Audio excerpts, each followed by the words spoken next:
You're listening to BQN. Assimilate the audio.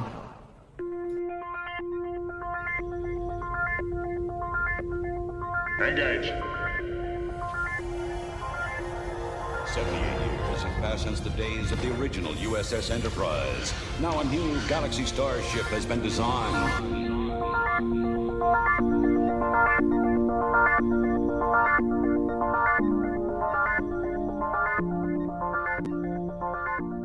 Welcome to Galaxy Class, a Star Trek Next Generation podcast on BQN and the Fandom Podcast Network. I am your host, Counselor Amy Nelson, and with me today we have Diplomatic Standard Bearer Kevin Scarf. Hello. Hello. And we have Chief Recreational Officer Ria Papagiorgio. Good morning, afternoon, evening, everybody. Hello. Hello. How's everyone doing? Good. It's spring, although you can't tell it by the snow that we got yesterday, but it's spring. Yeah, April Fools. Mm-hmm. It is April Fool's. It is. Wow. I brought my clown nose just for that. Well, guys, I'm wearing my first contact shirt that is coming up this week. Very excited. And I bought this shirt in Chicago with all of us there together 1 year ago, you guys. Can you believe it? Mm-hmm. Mission Chicago a year ago. It seems like yesterday and it seems like a lifetime ago. Exactly. No. But we're all going to be together in August for Star Trek Las Vegas. Exciting. I know. Yes. Ria, you'll be there for some part of it. For some part, yeah. Yeah. It's too close not to make it. I've got to get into you guys' heads about what you're doing for cosplay, because I felt left out on some of the cosplay days last year. So I think I need to get myself a Lower Decks uniform. And if we go along with what's happening in this season, the new Picard uniforms are great. And I love those leather away team jackets that they have. My gosh, yes. Well, we will definitely have to coordinate so that we can have some nice pictures with all of us. I think, Lower Decks would be good. Kevin, you going to get a scant? I'm not scant worthy. Nobody wants to see this body in a scant. You are scant worthy, Kevin. You are. Do it. Well, if Joe makes me a scant, there we go. There you go. I'll wear it in my private hotel room. Well, hey, listeners, if anyone's out there on the live stream, put in the chat. Let us know if you are going to STLV. All righty. Well, you guys, we have a full episode to discuss. This is the captain. Senior officers will report to my ready room immediately. So, thoughts on episode 7, Dominion. Let's see if I can get this. Here we go. So, whoops. Oops. Spoiler alert. Spoiler. I do want to ask, were you spoiled with Tuvok before watching the episode? No. Had no idea. Oh my gosh, me neither. It was such a wonderful surprise. So Ria, how are you liking the season so far? Okay, so I said a few episodes ago how by Monday I'm like, 3 days till Picard, and Tuesday 2 days to Picard. Well, now that this was episode 7, by Monday I'm like, 3 days to Picard, but there's only 4 episodes. So now I've got that countdown looming. And normally on Thursday, first thing I want to do is get up and watch Picard. But today I'm like, or this week, do I want to hold off? Because I just want to drag this out, until I die. But this episode, like, I'm one of those when I watch TV or movies, I'm doing something else to just sit in front of the screen. I just can't do that. But when this episode ended, I realized I was standing in front of the TV about 2 feet away from the TV, just standing there motionless. And when Vadik said that last line, and then it cut to credits, I literally felt like someone unplugged me. And I about collapsed to the ground, which I don't know if that's a good or a bad thing, but this episode did have me riveted. What about you, Kevin? I'm loving this season as a whole, but I didn't think this episode was quite up to the standards of some previous ones. It felt like this was let's put some pieces into motion for where we need to be to finish out the story. So this felt more like just not spinning our wheels so much as just putting pieces into place episode. And yes, we did learn a little bit more about Vadic's backstory, but we still don't know who she's working for and what's going on there. So I won't give this a negative review, but it's not quite as high as what previous episodes have been for me. Yeah, about you, I Amy? also felt this episode was, it's smack dab in the middle. And interestingly enough, on All Good Things, we just covered season 2 of Picard, smack dab in the middle, episode 6, 2 of 1, where Girardi sings. And to watch this one episode just by itself, it's so confusing and there's so many stories going on. And this one, I agree with you, Kevin, it's sort of a filler. We getting a lot of good information, but my gosh, so many questions that need to be answered. So I agree with you. And this one is really dark. It reminds me again of which one? Oh yeah, season 2 with Picard and his mother. That whole montage, it's very similar to that episode, I felt. That brings up something which this may or may not be out of place. Probably belonged in last week's episode, which actually it's interesting that you two guys' opinion on this episode, because I kind of felt that way last week. Everyone loved last week's episode, and to me that was the downer episode, or just not bad. It's like flavors of ice cream, but it wasn't my favorite flavor, but it's still ice cream last week. But then this week was a step up for me. But when you just mentioned Picard's mother, I was thinking of this last week. So she also saw visions, saw things. Everyone thought she was crazy and ended up committing suicide. Picard, Jean-Luc, diagnosed with Irumodic syndrome, and that's why he was seeing things, seeing visions. Jack diagnosed with Irumodic syndrome, but I think that we got hints in this week's episode that it's something besides Irumodic syndrome going on, and I kind of think I would love to see them tie it into Picard's mom, that maybe she also had, it wasn't, I don't know, whatever this mystery is, that she was affected as well. Well, I sort of felt like it was tied in, because I thought there was a line that it was like your mother, or maybe I was just talking with someone, that it's like, yeah, his mother had this and she maybe developed it sooner before Picard developed it, right? Because Picard tells Jack, I was able to live a full life. So it might not happen to you, but maybe it happened earlier with his mother, and now obviously happening earlier with Jack.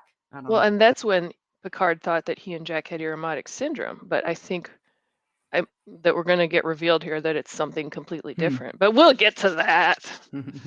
Yeah. All right, well, let's get to our scene breakdown. Tuvok! Oh, there he is. Goodness, there he is. I was so shocked to see him. I had no idea. And my goodness, I just love Tim Russ. His voice is so calming and soothing. I absolutely loved seeing him on screen. What about you guys? Yes. No, I think he's a commanding presence. A Vulcan captain is a nice thing to see too. We don't know. We didn't get what ship that was, right? But then the question becomes, where is Tuvok? Right? Where is Tuvok? Because as we find out, this is not Tuvok. Took a while. Right. Yeah. Oh, that was I loved how they played that scene. The Calto, and then Tuvok remembers that Seven had beaten him a few times, and then they dropped the Voyager music for a beautiful misdirect. But then Seven drops in one last test. And when Tuvok didn't know that he had mind melded with her in Voyager season 5, that was, when she had her like neural pattern stabilized. Oh, then you could just see the fire coming out of Seven, and the way that camera zoomed in on her, that little subtle smile by the changeling. But so it had me wondering. So the changelings have already replaced Tuvok. Are they going after everyone, all the family, all the friends of everyone on board the Titan, or did they go after Tuvok because he's a captain, or like how? I mean, how Yeah. deep is this right now? Ooh, that's a good question. I don't know if they went after him, because of Seven or because he's a captain. Because remember, they're trying to get all this, ships and stuff for Frontier Day. Mm-hmm. So it definitely could have been that. Yeah. I was wondering, so if he's a changeling, it's still his body. So there's because Vadic, well, as we learn, went into the torturer's body, and now, so is that what happened to Tuvok? That was never conclusive. Like the Vadic could just be mimicking. Like that's the form she chose, was the torturer's body, not that she took the torturer's body. That's how I read it too. Okay, okay. I know that was a theory out there, whether Vadic assumed or took over the torturer's body, but I think that's just a fan theory. Mm-hmm. Mm-hmm. Yeah, because this Tuvok did shapeshift into Riker as well, right? And Zombie Riker. Ooh, yeah. Creepy. Oh, yeah. I know. Where is Will? Oh my gosh. Yeah. He's on the Indiana. Shrike, isn't he? So he's nearby. He's very close by. They just don't know it. Yeah. All right. So good. So next we're going into the ready room with Geordi, Beverly, and Picard. And Geordi's like, man, I'm running out of shipyards to sneak us, and or scrap yards to hide us in, junkyards. Yeah. And I really love it again, because Beverly, she is playing an important role here. And she's like, okay, well, if they're biological, then there's got to be something that we can use against them. Yes.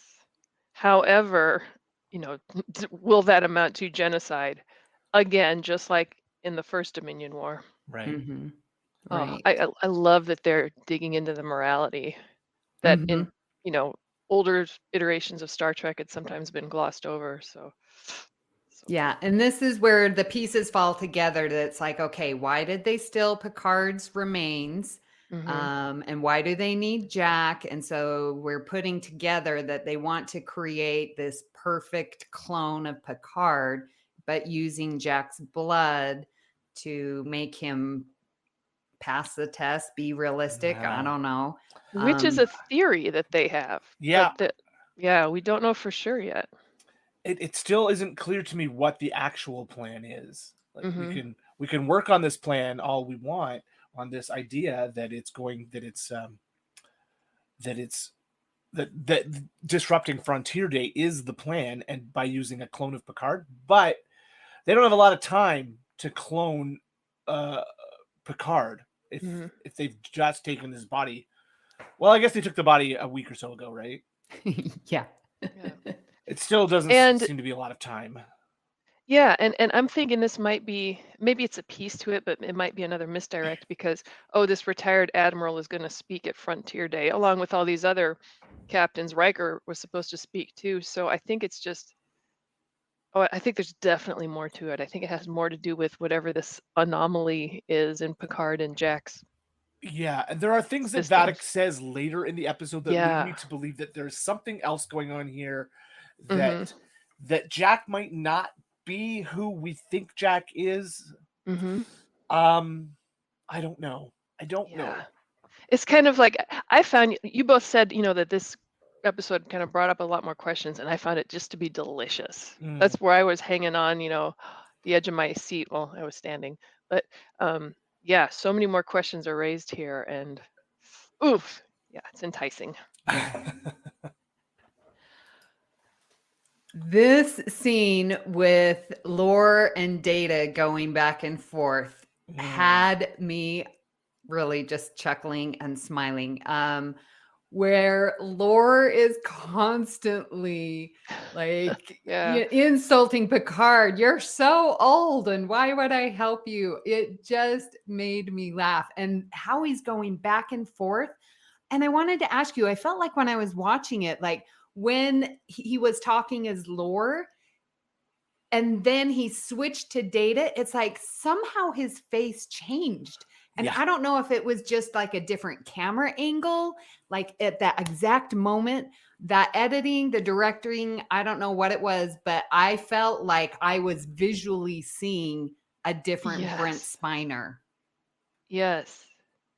This was a beautiful use of Spiner's talent. And I know that they tried to dip into it so many times in TNG. I don't like masks. So the most obnoxious to me was masks, but a fistful of Datas or anything. But this was just absolutely the genius that is Brent Spiner, Facebook user, whoever you are. It's Chris. It's Tribs. Oh, Chris Tribs. Yeah, for sure. I'm with you, Amy. It was like he had a different face. He was a different person. And they did have like a sound effect cue, but he would change his face angle and change it. Yes. Brilliant, Mr. Spiner. Oh yeah, we've always known Brent Spiner is a phenomenal actor, and to be able to show off the way that he switches between the two characters is so, and he does it so subtly, but beautifully, and it really is a masterclass in acting here, and it's fun to see these characters again. Yeah, you almost don't need the dialogue to know when he's Data and when he's Lore. He just does it all with his face, his mannerisms. It's brilliant. It really is. And I am a fan of masks, and I love seeing his transformations there too. I'm just throwing that out there. Absolutely. Tone of voice too is another thing, right? Yes. It's not that his voice changes, just the tone changes. Lore is angular and angry, and Data is quiet and inquisitive, Yes. Has a soft voice. You took the And words Laura's so right arch. out of my head, Kevin. Seriously. Yes. Wow.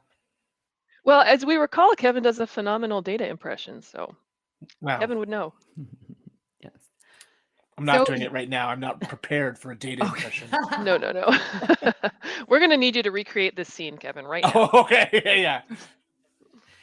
So we do learn from this scene that there are memories stored that he can access from Soong, and B4 sort of operates as a memory. So, but the two personalities, Lore and Data, are separated by this partition. And so they're like wondering, why did Soong do this? And was Soong fearful that Lore would cross the partition and just destroy Data altogether? So I found that interesting, sort of like with split personalities. Did you get that vibe from that, you guys? No, but I don't know much about split personalities, so. But I think it was definitely, without that partition, Lore absolutely would try and dominate and destroy Data. The goal, I think, was to combine the two personalities so that the calm rationality of Data could temper the emotional outbursts of Lore. I don't know if that's working, because it seems like Lore is dominating the personality matrix, doesn't it? Yeah. Oh my gosh. Yeah. Well, we'll get to that part, but. Yeah. All right. Next scene, Well, let's go back real quick, because Data does reveal that at the Daystrom Institute had discovered an anomalous form within Jean-Luc Picard. The previous diagnosis of aromatic syndrome is in question. So that's why you're saying it's in question. Oh, yeah. Yeah. Which, again, like the whole thing with Jack having aromatic syndrome, he was way too young for that to be manifesting, and the symptomology was totally different from, not totally, but much different from what aromatic syndrome is, and some of Jack's other abilities that we'll see later on. So there's something else going on, and it's exciting. Okay. Yep. All right. Well, here we have Vadic, who's reporting back to Floating Head. Mr. Skullfire, is that his name? That's what I call him. I just call it the face. I could just call it the Floating Head. But yeah, I don't know what he is. He's part of Vatic, but like only her hand can conjure it up. Is she different? Is he the same as her? I don't understand what's going on. How can he be a part of her, but not be this? I don't know, guys. Help me out. So he refers to Vatic as you and your kind, which would Mhm. indicate that he's not a changeling. Or that he's not one of these genetically modified changelings. But I think you're right. I don't think he's I don't think he's part of the Great Link. Yeah. So I'm still going with my theory from a few episodes ago. I'm thinking we've got some Pa Wraith involvement here. And it seems like he's either alone or part of I would imagine part of a larger group, also has some beef against Starfleet and is trying to bring them down. And these rebel changelings have, the enemy of my enemy is my friend. So these enemies have partnered together. The changelings have made a deal with the devil here to bring down Starfleet. I like that idea, but I have some reservations with it because it seems so personal with Picard and Jack Crusher. So that's why I'm leaning towards, if it's anybody else outside the Great Link, that it could be Borg related, because we do know that, Picard was changed by his time with the Borg. Does that affect his DNA? Does that change something, that he could pass along to his son? I don't know. I don't know that I want it to be Borg, but I can't rule out that possibility. I kind of wonder because, Ben Sisko was conceived by the prophets. He's only, half human. And we already know that Beverly has one very gifted son in Wesley, who our galaxy class theory was that Jack was actually a traveler. But maybe Beverly, is part something, whatever, has something that she passed on to where this union of Beverly and Picard created this, they had the secret sauce to create this super spawn. Jack that is special in some way, but I don't know. I can only speculate. I know. So many questions. I know. It's delicious. Yeah, and he definitely, Mr. Floating Head, rules with an iron fist. We've seen that before, but now he's like torturing. Oh yeah, that was but now he ends up torturing Vatic, like telepathically, like he just exerts this control over her. And I couldn't tell, like Amanda Plummer, she's so, I can't stand to look at her. She's that good of an actor. Is it torture? I sort of saw a smile. I'm like, is she enjoying this? Is this reminiscent of her being tortured back at Starfleet or the Daystrom? Like, I didn't know, how some people like love the torture? Is that how she deals with torture now? Well, he said his line to her was, your physiology is not as special or unique as you believe. So another kind of thing where it makes me think that he's not a changeling. But yeah, then he seems to have some kind of control over her to where she's kind of glooping in and out or whatever the changelings do, kind of her form is kind of phasing in and out. And then the way that he kind of resides in her hand, it's like when he goes back to her hand, it's not like she puts her hand in the fluid for him to reattach to it. It's like he's pulled her hand in. So yeah, you're right. He's got some kind of. I just had a really weird thought. Could it be mycelial? Ooh. See, I've thought of that with Jack, but I didn't think of it with Floating Head. But now you got me thinking. Because how are they contacting each other? It's obviously not a subspace, radio link like we would if it was starship to starship. This is a biological connection that's happening over distance. That's what's making me think of the mycelial network. Right. Although he seems to be I mean, he's her hand, right? So they, even when they're physically connected, um, it doesn't seem like they're able to communicate until he comes out as Floaty Skull, unless Right. that's just for the viewer's benefit. But yeah, yeah, So maybe it's that biological media that they're communicating through. Mm-hmm. Like we're used to like radio waves, but maybe Mhm. they are speaking through biological waves. Okay, I've always assumed that he is somewhere else Right. controlling things. That's what But I Mhm. thought. or is he a part of her? So like we're again going back to these dual personalities, Data Lore. Maybe this is Floating Head and Vatic. Maybe that's that comparison, that parallel. Maybe that's why she needs to chop off her hand in order to talk to him, to sever that part Oh, of the. Like a partition. do you remember what she said about later on in the episode? She says that she can teach others or impart that the new changeling physiology to whoever's interested.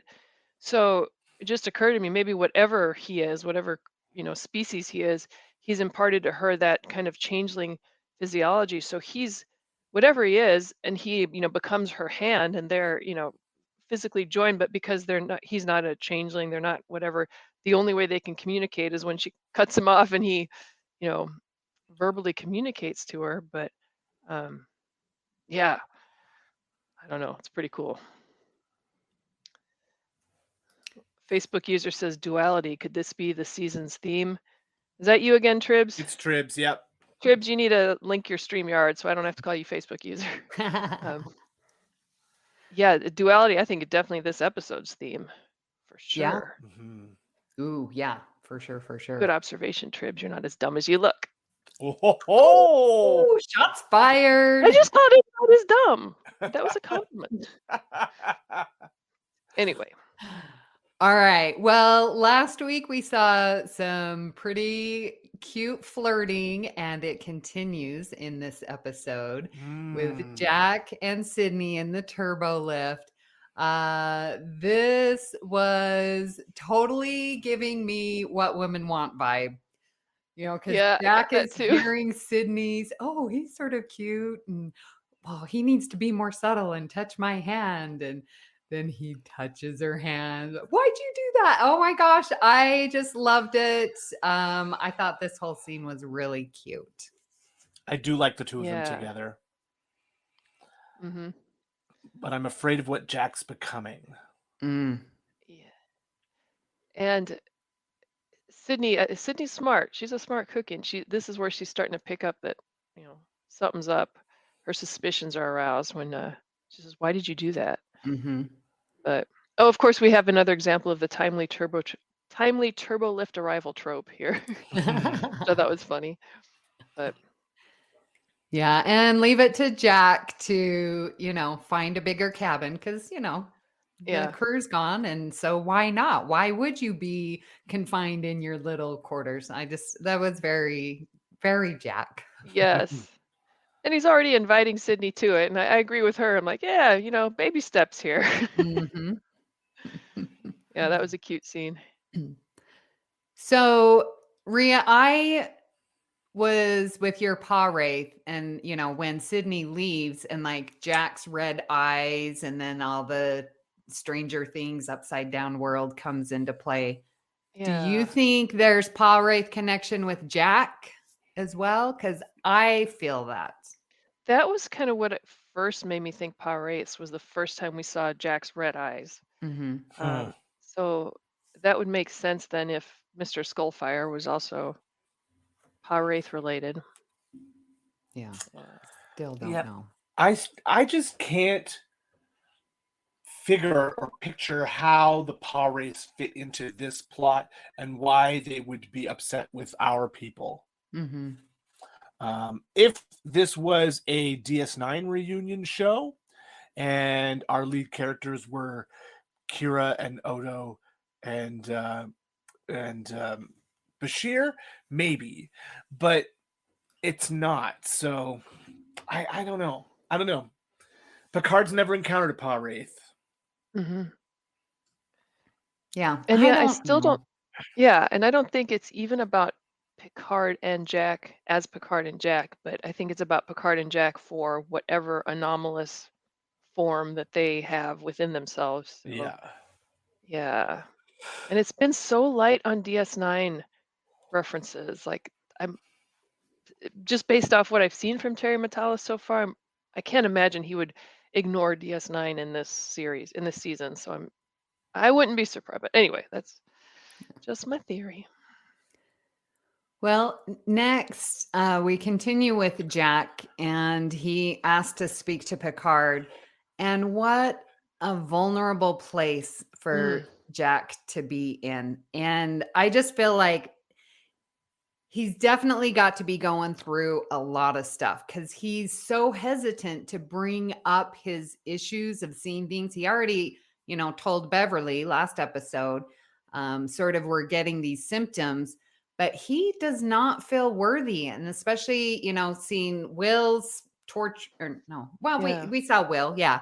And he's like, I'm not worth it. Like there's so many people who have died because of me.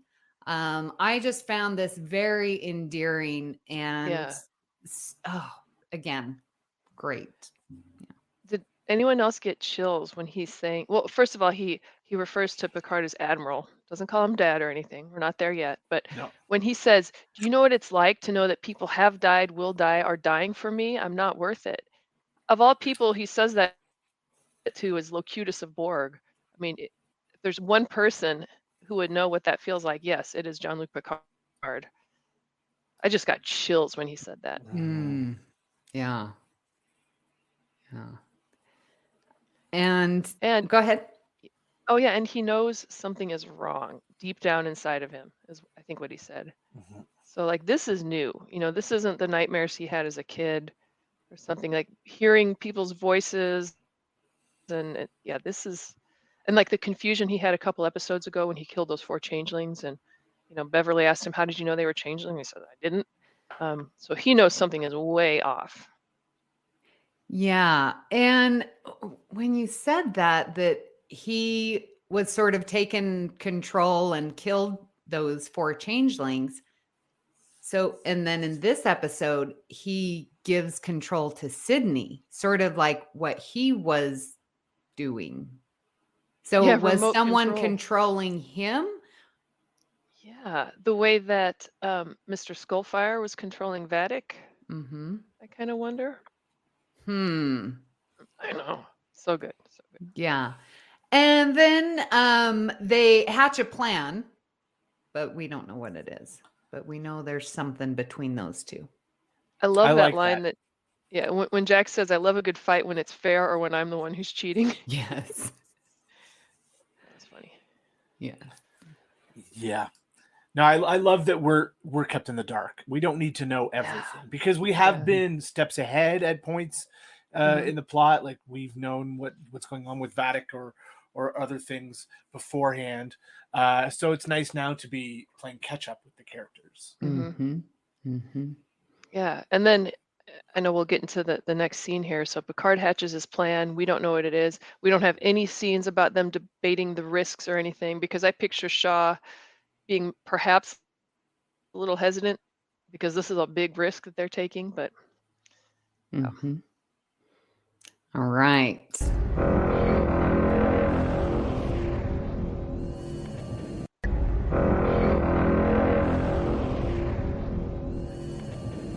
Man, when the Shrike comes in, oh my gosh, I was like, oh my gosh, I just love it. So the Shrike finds the Titan dead in the water. They, they're now like, this is an opportunity. The warp core's offline. Ooh, and they listen to a distress call. Was that manufactured by the Titan? Obviously, right? Yeah. My assumption was that because the distress call was coming from a Vulcan ship, they got Lieutenant Tavine to record that, an actual Vulcan. And I did see, I think it was Memory Alpha, that they took the the remains of the VSS Taplana from the Chintalka scrapyard. How they did it, I don't know. They skipped that scene, but very clever. But does Vatic know this is a trap? Well, one of her, are we calling them Breen? That's my guess, is just like she is a changeling that's like in human form, that she can hold it. Mm-hmm. What's the name of the place? Daystrom Institute also obviously wanted to infiltrate the Breen, so created these Breen changeling hybrids. So that's my theory for them. No, did you think that's what they are? Breen changelings. Or whatever. I think they're, I don't know. I don't know. Whatever alien changelings. In my headcanon, they're Breen, but they're probably not. Well, the clicking crew asked Vatic, Yeah. this could be a trap. And, Vatic just had her torture session with floating head. So she's like, tick tock, goes the ancient clock. She is not waiting. She is going to take this opportunity because she does not want to disappoint floating head. That tick tock goes the ancient clock. I was like, that's gotta be something. And the only thing I found was that it's a children's book. Well, it's tick-tock goes the clock, but they're in the future. So I love how they said tick-tock goes the ancient clock. It's perfect. Yeah. Brilliant. Yeah. I had to wonder, though, I guess maybe she got that from being at the station, because I didn't think they had clocks in the Great Link. We don't see I guess the changelings have technology because they have ships and they control other beings. But when you think of the Great Link, it's just a giant ocean of life forms, and I don't think about technological things like clocks. But I don't know. That's just my weird thoughts. So she makes a decision to take advantage of these, the Titans being incapacitated. And so she boards the ship. And I just don't know how many of these clicking brain changelings she has. But I'm like, okay, so we see the boarding party. There's 3 to 5. But man, by the end, there's so many of them. And I just, that sort of threw me off with the number of crewmen that she has control over. I don't know. She must have, she knew it was a trap. She had to have known it was a trap and had the plan. And the plan was, we'll take control and then y'all beam over or shuttlecraft over, or however they came over. And yeah, because she knows about lore. Do you think? I didn't get that, but I don't know.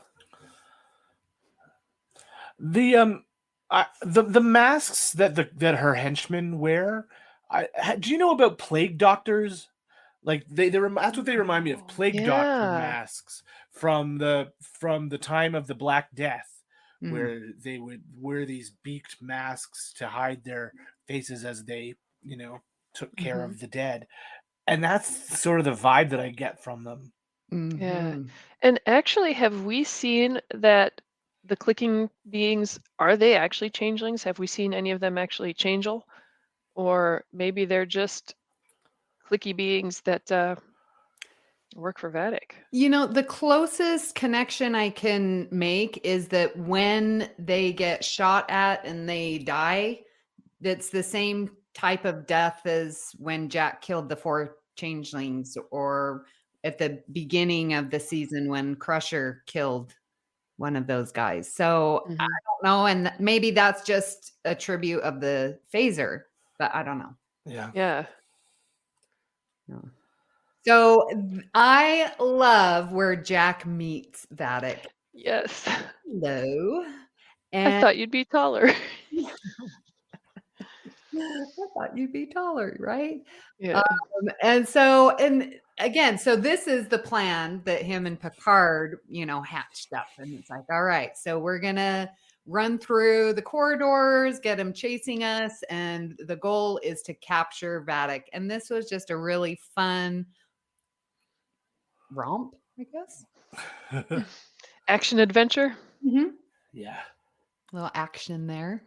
Do we know how many people are left on the Titan? How many people were taken off the ship when Ro showed up, and how many The people majority. stayed behind? Yeah. Right? So Yeah, there's I was really yeah. like only a handful of people on this ship. Mm-hmm. Because I mean, you shouldn't have Sydney and Jack. It should be some security officer and Jack. But if Mm. there's nobody left but Sydney, of course you have to have Sydney and Jack together. So Mm-hmm. whatever. But and Shaw leading another team, you know. So yeah, they must be down to a skeleton crew. Mm-hmm. And I love it how they're like, all right, drop force fields, Alpha, Beta, Yeah. Charlie, Delta. So I my was- little nitpick with that is that those force fields should drop immediately by voice command, not they're communicating it to the bridge and Seven is dropping the shields. Like, no, that's got to be right away because they're firing phasers at you. Minor detail. Good nitpick. I like it. And we finally get Vadic enclosed in this force field. Now, at this point of the story, man, there's so much going back and forth, back and forth, back and forth. So we're going to sort of lump the two storylines together. And let's first talk about the Geordi and Lore storyline that's going on here. If I can actually, sorry, hop back to when they first capture Vadic. That's when she actually says to Beverly and Picard, he's not for me, but we can bond over that since he was never really for you either. That like bowled me over. Yeah. A lot of questions there. All right. So I'm sorry. I think I might have messed up your timeline because I think put it so. like copy and pasted and put it the rest of that down below. Okay. All right. All right. Sorry, so listeners, I was in the timeline there.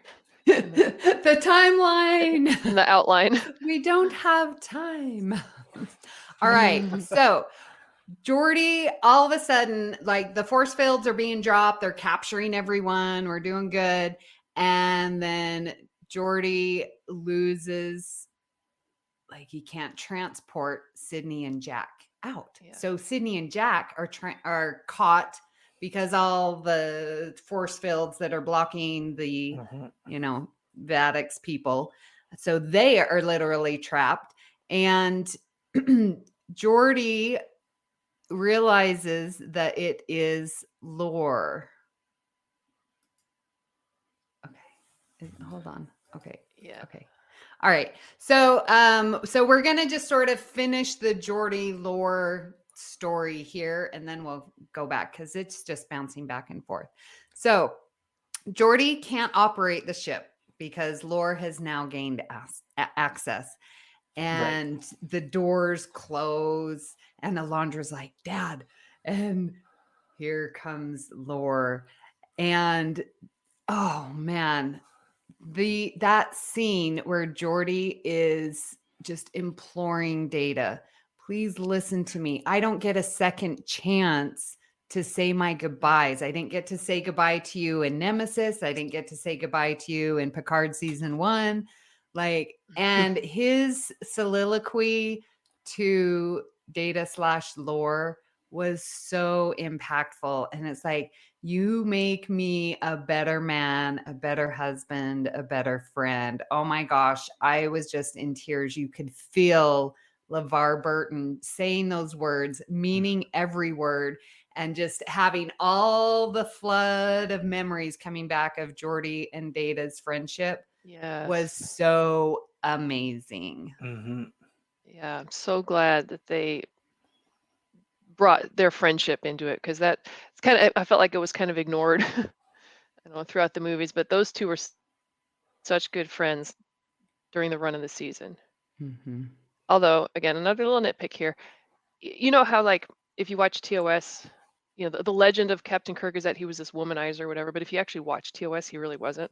Like the legend of Geordi, it was that he was this defective, awkward, antisocial, whatever. He wasn't. He was fine. He was normal. He was a great friend. He just was a little awkward around women. So, whatever. But beautiful friendship with Data. Yes. And he's like realizing Geordi is losing control. And what does Lore want? Like, I found this so meaningful. And I'm like, okay, let's let Lore live, because all he wants is survival. He's like, we all want the same thing. We just want to survive. Mhm. And think about how many times Lore has been boxed up and not been able to survive. How many times? I can't even count. Right. Well, he says he wants survival, but he wants survival by killing, destroying, screwing with everybody else. And that's why he has to be boxed up, because he doesn't know how to behave himself. That is true. Mhm. But that desire to survive, that's relatable. True. Yeah. You would think that there would be some kind of failsafe that they could disconnect the android from the ship's systems, even remotely, in case Lore takes over. But obviously, that wasn't an option here. Or maybe there was a failsafe, and that's the first thing Lore disconnected. True. Yeah. Lore's a sick Well- puppy. Yes. So now that the force fields have been dropped, Jack and Sydney are surrounded by Breen, and they start running and fighting. And this is where, so Lore specifically separates them with a force field. So now Jack and Sydney can't fight together. And this is where the voodoo happens. Yeah. Jack goes into Sydney's mind. How is this possible? What? She reaches out to him. She's like thinking, Jack, help me. Jack, what do I do? What do I do? Which, how does she know to do that? But yeah.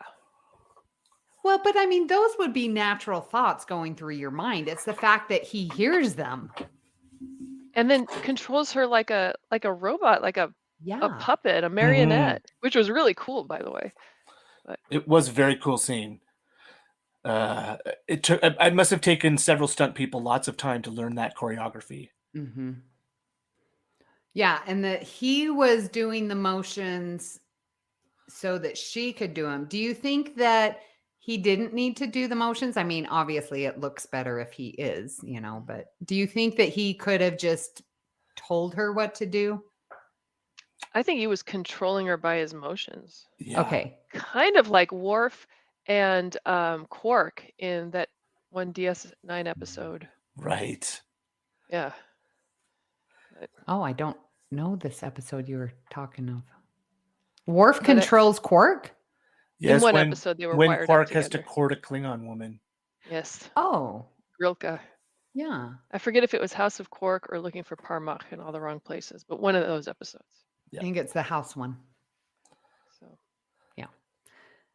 So that was very interesting to see. Again, we're building up these symptoms or qualities that Jack has that just don't lead to anything, because I don't know what he's got, because they keep throwing us new stuff of traits that he has. Maybe he's part candle ghost. he could be. Oh my gosh. Yeah. Just a thought. All right. So thankfully, after that, there was this great montage going back and forth that I thought was really good between Geordi, Laura, and Data. And there was just this moment of hope that I felt from their going back and forth and him pleading, Data, I know you're in there.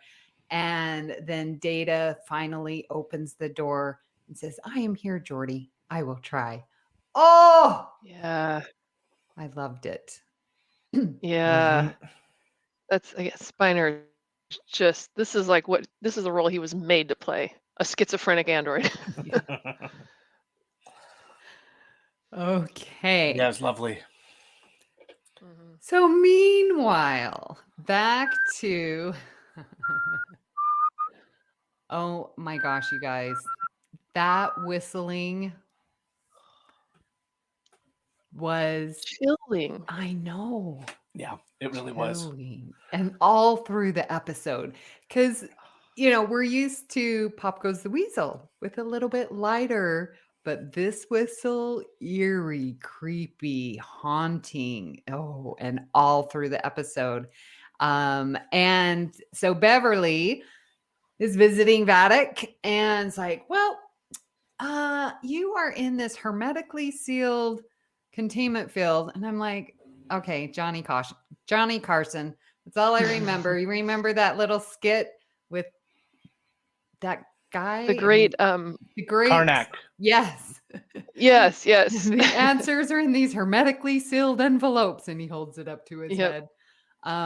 Yeah, that's what I thought of. Mhm. But Beverly's coming at Vadok pretty strong. It's like, I took an oath to do no harm. So she's like seriously considering, and again, going back to this morality question that we had at the beginning of the episode is continuing through here. Mhm. And actually gets with Picard as well. And Vadok just calls them out on it. Oh, this is going to be a good cop, bad cop routine. Love it. Love it. And then we get the story. And I do love, I think it was Picard who said, my body and Jack's blood. Whenever you say body and blood, it's a very messianic reference to Christianity and the body and blood of Christ. Yeah, that was cool. So who's going to tackle the torture scene here? Oh, You guys, it was so dark. yeah. So chilling. So I felt so bad. Yes. But at the same time, I'm like, well, we do that. That's our human nature. That's how we learn. Did Starfleet know that these little samples of changeling was actually sentient?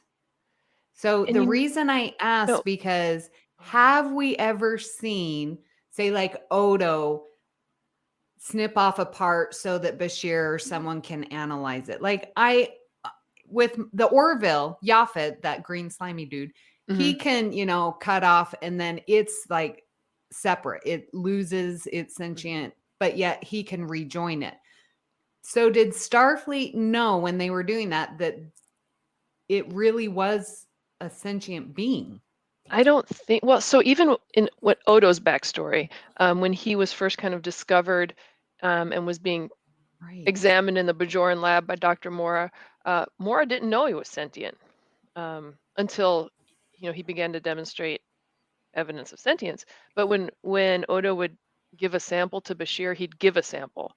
It'd be like maybe us pulling out a hair or, some skin samples, a cheek swab. That's one thing. But just this scientist willy-nilly cutting pieces off, yeah, maybe you're cutting a piece of hair. Maybe you're cutting off an arm. Maybe you're cutting off the nose, the equivalent of, the changeling equivalent of. So, yeah, I wonder, by then they knew that these were sentient beings. They knew these were changelings. I don't know if that scientist had any idea the extent of the torture she was inflicting upon them. But, even leading up to that, where Vadok is relaying her torture, Picard was just like, we gave you a cure about the virus. And I thought that line was just a great example of how history is written by the victors.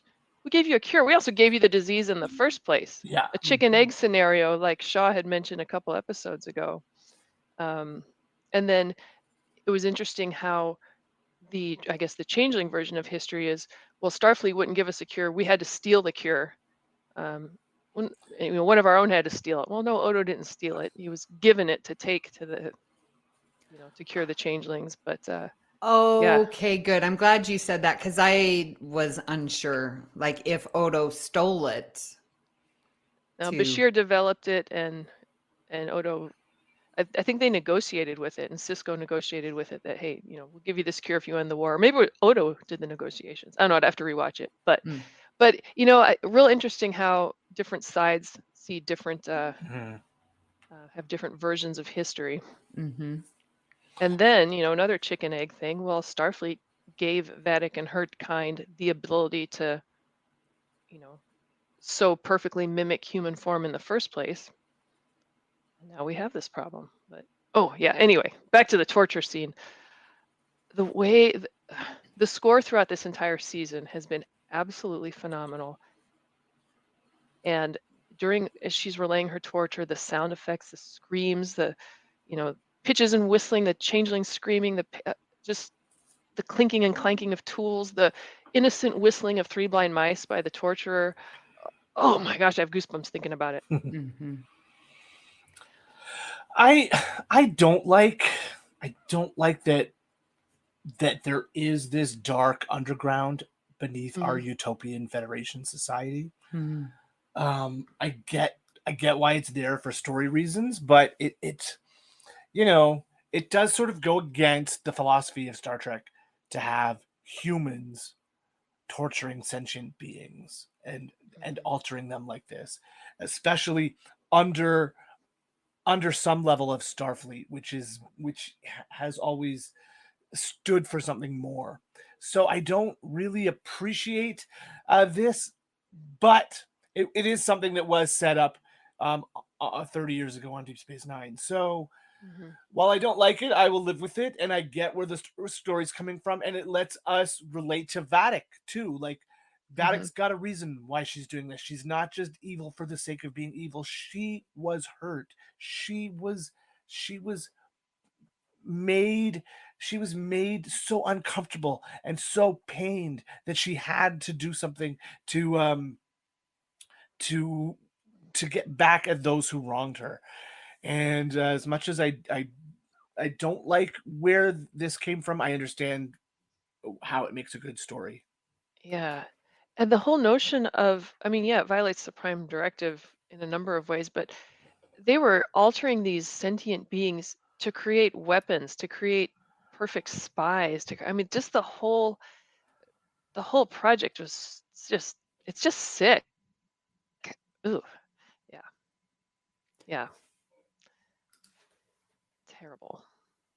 So we do learn that at Daystrom Station that there were 9 brothers and sisters, and that it was this, as you were saying, I guess what Section 31 called it, Project Proteus. Proteus. Have we heard that before? This is new information. No, it's new. Okay. Yeah, I don't know if they had a name in DS9. I think this is a different project anyway. Yeah. Okay, so we learned that, Vadic, oh gosh, and that torture scene was very difficult to watch through. But when she comes up and kills that lady, the whistling lady, and then, takes her form and learns and stuff, this is where I wish Joe is.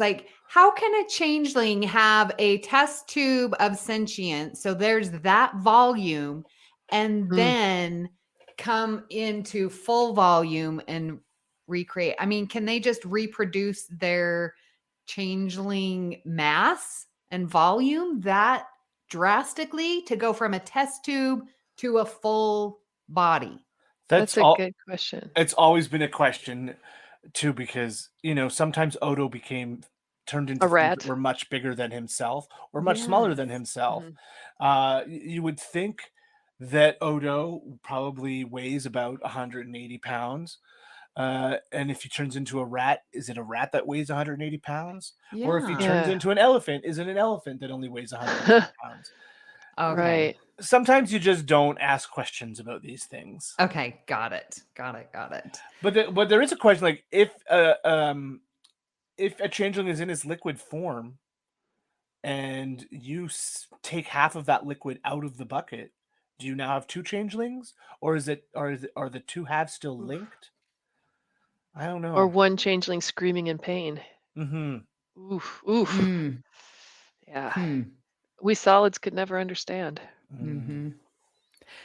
And during this scene, I really have to give it to the writers who are writing for Vadic. Like, she speaks so poetically. I mean, as every good villain should.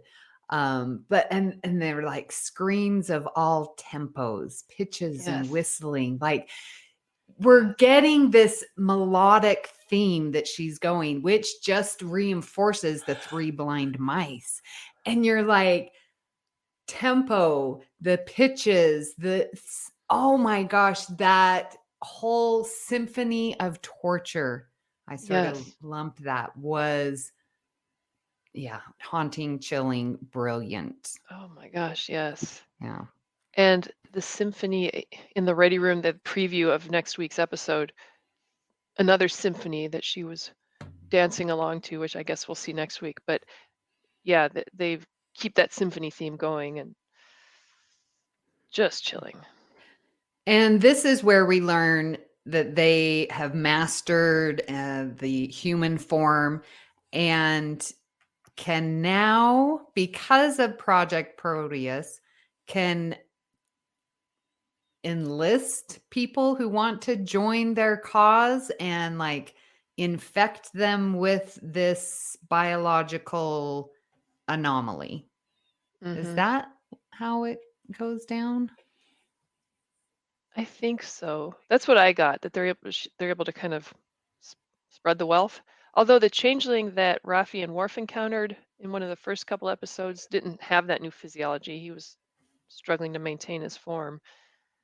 But that's where I wonder about Vadic's crew, her clicky crew.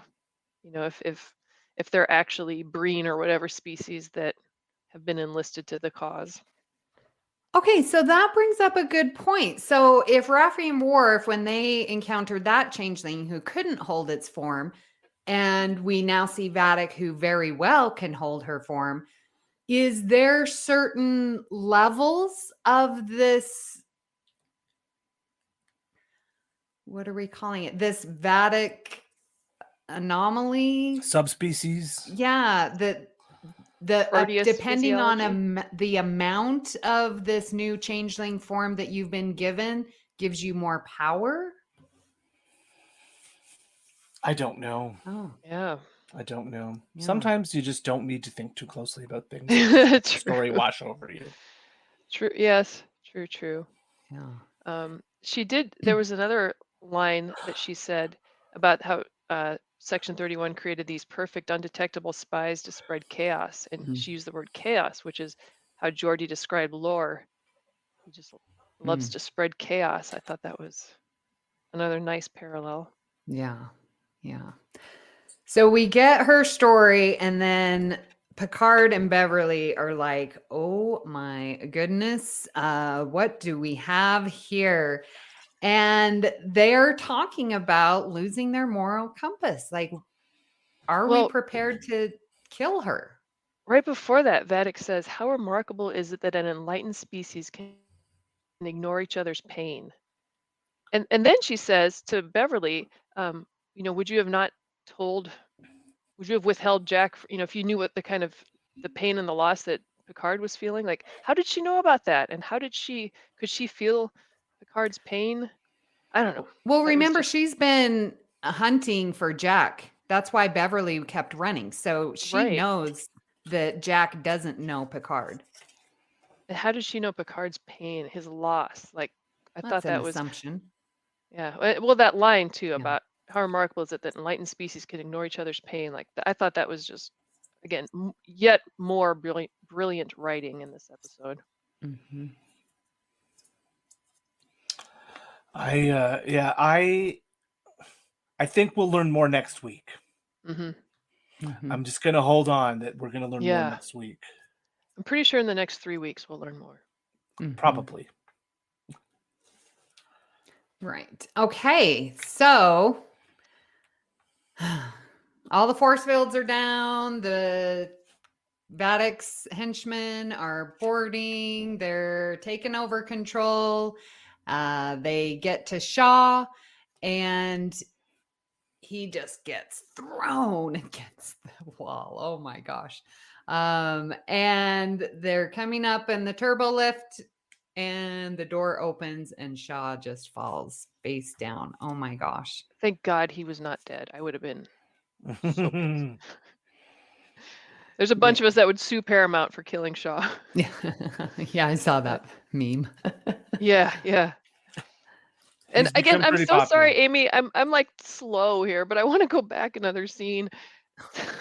I'm sorry. I need to be quicker on the uptake. But that conversation between Beverly and Picard, when Beverly said, "I think I'm losing my moral compass." Oh my gosh. Anyway, sorry. This is why you can't have Ria on a live show. I'm too slow. But that's when she mentions too about that Thelonium 84 has a 100-year half-life. So now at least we have a way that we can track, we can Yeah. trace, root out who these changelings are. Yeah, so now we have a way to track them, Yeah, or to scan for them. there's a spark of hope. Yeah. But in the meantime, they've taken over the bridge. Yeah. Do you think that that's part of Picard's plan too? I never Or thought of that. did things go wrong? I think things went wrong. But Yeah, it'd be I awesome think if it was part of his plan. I think things went wrong because of lore. Mm-hmm. Right. Which But is interesting because Vadic was so cool and calm and in control, but it was only because of this, as far as we know, unknown, wild card lore. But actually, yeah, maybe she did know about lore. Maybe this was not an unknown wild card. Okay. She obviously knows about lore and data. And because she stole Picard at Daystrom. So she obviously saw him and recognized that he was the AI for the station. So she could have written some kind of program or something, or just realized that, they're going to find and search for what was stolen. That's going to lead them to data, and she's assuming that they're going to take him with them, so she could depend on him, maybe.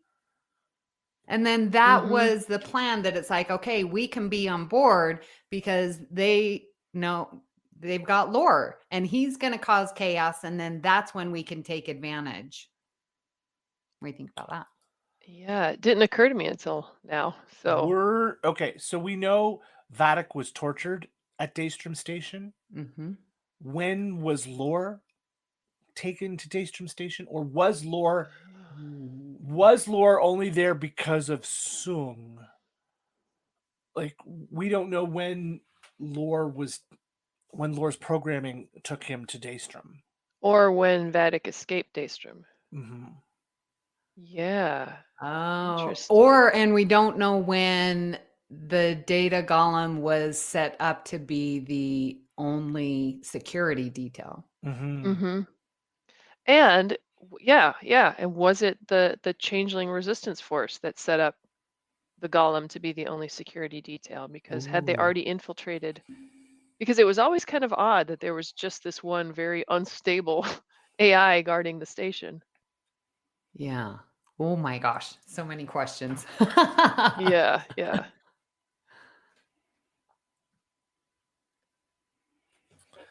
Oh, another line that I, again, just found when Vadic says, "But what defense is formidable against the formless?" Like, how are you going to stop us?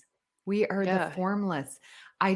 Oh my gosh, the words are just delicious to chew on. Which, and speaking of, when when the shields were released and Vadic escaped, she reverted to goo. And you had both Picard and Beverly firing on her and both missing from point blank range as she Yeah. escapes, which, okay, fine. We need it, but yeah. And okay, so how about the score too? You have this beautiful orchestral music as things are starting to fall apart. This music starts to play and it just starts to swell as everything gets more and more out of control. And, they take over the bridge. And I cannot say enough about the beauty of the score. So effective. Yeah, it's gorgeous. The scorekeepers are doing a fantastic job. Yes, they are. Yeah. And another just beautiful thing that Vadic says is that there's many ways to the same sea to bring Yes. Jack Crusher to where he must belong. Yes. And just that visual of the rivers and the link and this fluid, Yes. fluidity of it all, where it's like, all right, there's all these rivers, but they all end up at the sea, and Jack Crusher, that's where you belong. So is Crusher a changeling? There's something. Her line too, to be mutable, fluid, means knowing what the river wants. Yes. So well written. Like you said, Amy, the villain has to be poetic, and she Mhm. is so poetic. And then she takes over as captain of the Titan. Kind of reminds me a little bit of Captain Angel in Strange New Worlds. But I thought her performance was incredible when she sits in the captain's chair, and she rubs her hand, and she, like, so many different emotions were expressed on her face without a word. Like, I got the impression as she was rubbing her hand, she looked like she didn't want to do what she had to do next, but she went forward with it. What we don't know, and she knows she has to do it. And then she continues her, addressing the ship with, Jack, it's time you learned who you truly are. Oh my gosh. Yeah. One thing that I saw, and I just was like, leave it to the who makes prop designs and the seamstress. Okudas? No, Doug the Drexler? the fashion people. The wardrobe? costumers. Yes, wardrobe. Thank you. But because she's definitely rubbing her hand and stuff, and she puts her hand on the captain's chair. The exact same leather that was making the chairs is in her uniform and is covering her fingers. I was like, okay, they had extra leather, whatever, so they just used that. Nice. But yeah, it was all like, the uniforms and everything are just so good. The jackets. Ooh, I hope Kevin, what were those jackets we bought? Oh, the Oh, what's the yeah. Expensive ones? The very expensive ones. Yeah. But Ooh, I love came my out jacket. with- I'm wearing it now that it's gotten a bit warmer, and I Yes. would love a Picard away team leather jacket. Yep. Yes. Definitely. Yes. They're beautiful. So the last words, right, Ria? Oh. Jack, if you can hear me, if you're listening, it's time you learned who you truly are. Oh. And then they cut to credits, and that's when I about collapsed. But, it's time we learned who he truly is. Yes, we need to learn who he really is. What is the connection? We will, yeah. Just savor the anticipation. Oh my gosh. And there we are. Alrighty. So, final thoughts. Again, like I said off the top, I think this was an episode that is setting things up for the finales. So this was like a necessary part of the story, but I don't really think we moved ahead all that much. So I can't wait to find out why. Yeah. I loved all the questions. I thought it was a good kind of bridge episode, filling in some of the gaps, asking some more questions, and then just leaving it. Here we think that for a moment early in the episode, they have Vadic trapped, they have everyone trapped. Oh, hey, we're going to find out what's going on. And then everything just falls to pieces. It was, they really toyed with at least my emotions in this episode. Yeah, I agree. It was very, very dark. I still don't know how they are keeping these cameos a secret. Like, I did not know about Ro. I did not know about Tuvok. What is going on? Who is going to be next? I think that was teased, and I think it has been spoiled, so I don't want to know. Me either. Yeah. Okay. They're just doing such an amazing job, and this episode we learn a lot, but my gosh, it only gives me more questions, just as it's supposed to, right? Yeah. I do think that because of the number of times she has been mentioned, we have to see Janeway before the end of the season. She has been mentioned in, I would say, at least 6 out of the 7 episodes that we've had so far. Really? Hasn't she? I mean, it feels like she gets mentioned all the time. Huh. And she is like a mother figure to Seven, so I get that. But that's another thought I had too. If they have Tuvok, if they went after Tuvok, they absolutely have to have gone after Janeway. First of all, she's an admiral. Second, she's got connections with Seven in particular, but also Picard. Yeah. Oh, and of course the absolutely gorgeous elephant in the room is Troy, who the only reason she hasn't factored in these first 7 episodes is because she lives in London and they were scheduling, they basically couldn't get her for filming. But Troy is going to factor in heavily these last 3 episodes. Yeah, I think so too. Yes. She has to. And it's going to be awesome. Yeah, Terry Metalis has said that Troy shows up in the last 3. So, yeah. Yay, get to see Troy. Spoiler alert. Oh no, what if I spoiled it for myself? Thanks a lot, Terry. But seriously, could we see Wesley? What are the odds we see Wesley? Ooh. I would love to. That would be wonderful. He's got to meet his little bro. If he hasn't already, maybe. They've definitely mentioned him quite a few times of, the other son. Yeah. So, yeah. I hope they do him better than that. He can't just be the other son.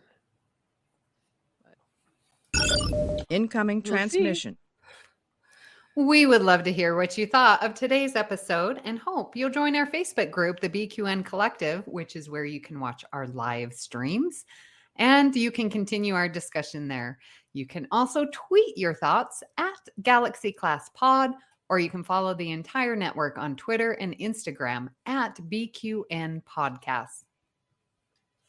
So please hit the subscribe button on Apple Podcasts or wherever you get your podcasts to leave us a star rating and a written review. That helps others find the show. Now you can also follow the entire network's podcasts with our master feed by searching for BQN. This way you won't miss any of our fine shows like All Good Things, Union Federation, History with the Szilagys, Infinite Diversity, Mickey's Marvels, Trexperts Quiz, and What's the Tea, Bev? So, Ria, where can people find you when you are lurking about dark starships wearing black cloaks with pointy beak masks? Well, when I'm not lurking about dark starships wearing black cloaks with pointy beak masks, I am ripping those off and throwing them in the trash because the thought of wearing those masks terrifies me. And you can find me on the BQN Collective, usually posting silly Trek adjacent memes. And of course, co-hosting Galaxy Class. Woohoo! Except not the next 2 weeks because I have conflicts. But anyway. And Easter. Amy. Yeah. Well, that's in 2 weeks for us. Oh, right. Next week, I'm actually running a half marathon that I got Ooh. roped into for school. Yeah. Wonderful. It's going to hurt so badly. Have fun with that. I'll have fun when it's over. And Amy, where can people find you when you are not wrapping up your stage productions in London so you can fly into LA to film season 3 of Picard? Well, when I am not doing that, come on, Marina. I know. You can find me here on the network where I'm co-hosting Union Federation and All Good Things. That's the other one. I am on Twitter at Miss Amy Nelson, but my favorite place right there in Facebook group, BQN Collective. And Kevin, where can people find you when you are whistling Three blind mice. My whistler's not working today. Maybe I'm a changeling or an android. If I'm not attempting to whistle, I am here on Galaxy Class. Loving these live episodes. I think we're having a lot of fun doing these.